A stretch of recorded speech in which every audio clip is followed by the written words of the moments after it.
I never fully understood why people are so upset with AI. Is it because it takes from real artists and anyone who doesn't have a shred of artistic talent can just copy and paste and recycle from quote unquote real artists? But before AI and even after, when you look at social media as a whole when it comes to the art community or art communities, that was pretty much what people were doing before AI existed.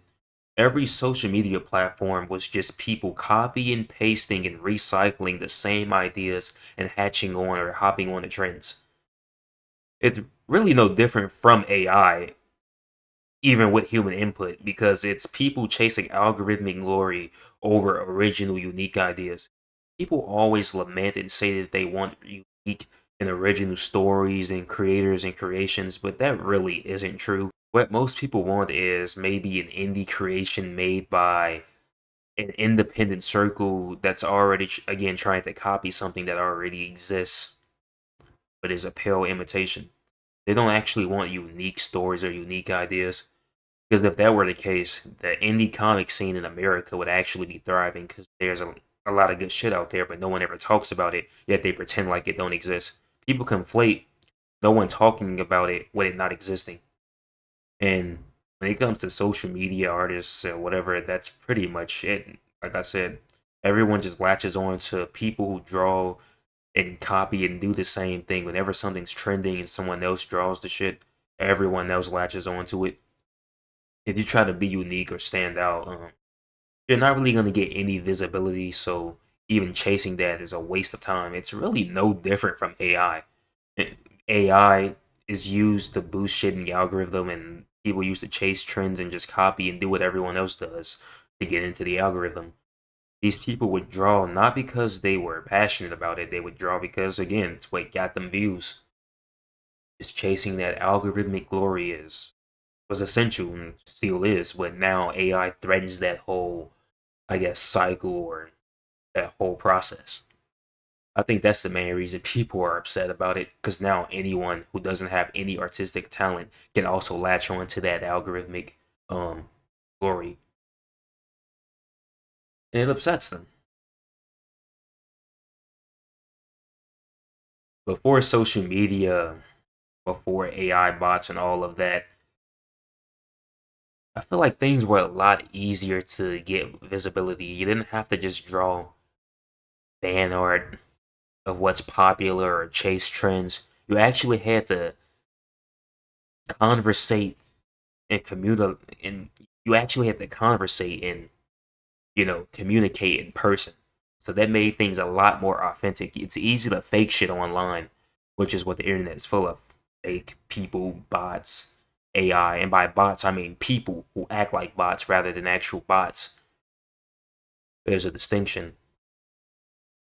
It's again, people go there to buy trinkets of fan art from what's popular, whatever popular anime or maybe MCU movie. They're not going to Artist Alley to look at like an artist's original work. That's never the case.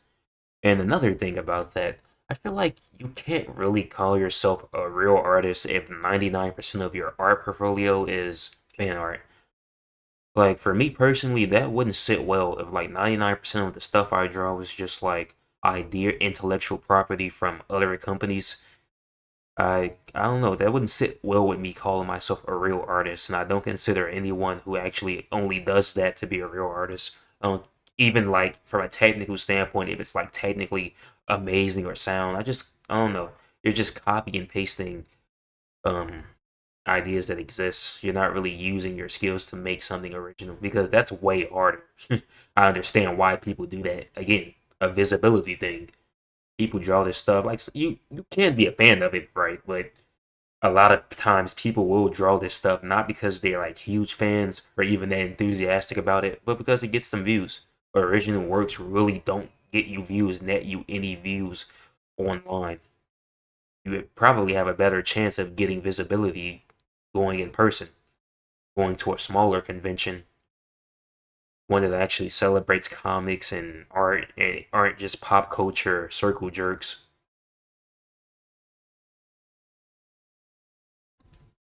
I know I spent a lot of time talking about like comics and art in this video because I'm a comic artist, but this logic also samely applies to like games and movies. People claim they want unique original games, but then they go and buy the same remakes and remasters of games that aren't even that old.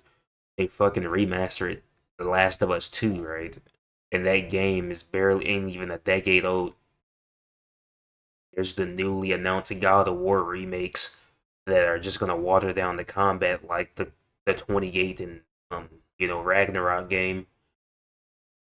And same applies for movies, like original ideas, right? But everyone's going to see Scream 7, Scary Movie 10. It's just like people can just talk because it's like the popular thing to say that you want original ideas, but most people really don't want that. They just, again, want conformity. They want what's already comforting to them. It's very hard to get visibility when you're not trying to fit into a similar mold or build that already came before. And that's just the, I guess, harsh reality, especially when you're online. Because again, most things are just like not authentic. It's just people just posting for engagement farming. When Elon made engagement farming, he monetized engagement farming. It really went to shit Twitter. But Twitter isn't the only one. TikTok is completely brain dead. Facebook also full of bots, similar to Twitter, but probably not as bad. Because man, on Twitter you will quite literally see the same engagement farming posts. It's almost as if the stuff is telegraphed or choreographed in like Telegram, Discord. When these people make these same ass posts, so many accounts I have to mute. But I wrap this video up.